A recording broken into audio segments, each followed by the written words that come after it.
ఎవరైతే ఈ ఓవరాల్ గా పలానా వాళ్ళు అని పేరు చెప్పినటువంటి వారేమో బయట ఉన్నారు.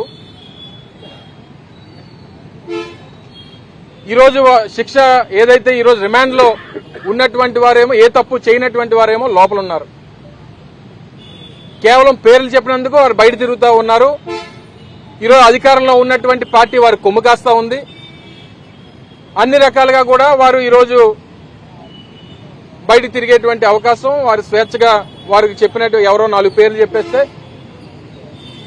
ఒక గుడివాడ అమర్నాథ్ పేరో లేకపోతే ఇంకొకరి పేరో చెప్పేస్తే మేము బయట తిరగొచ్చానంటే ఏదో సాక్ష్యం చెప్పించేయడం, వాళ్ళు ఇచ్చినటువంటి స్టేట్మెంట్ ఆధారంగానే మాలాంటి వాళ్ళందరినీ అరెస్టులు చేసేయడం. ఇది ఈరోజు రాష్ట్రంలో జరుగుతున్నటువంటి ఒక ప్రక్రియ. ఈరోజు రాష్ట్రంలో ఉన్నటువంటి కూటమి ప్రభుత్వానికి ఏదన్నా ఇష్యూ, వారి ప్రభుత్వానికి వ్యతిరేకంగా ఏదన్నా ఇష్యూ వస్తే ఆ ఇష్యూని డైవర్ట్ చేయడానికి ఏదో ఒక ఇష్యూని అందుకుంటారు.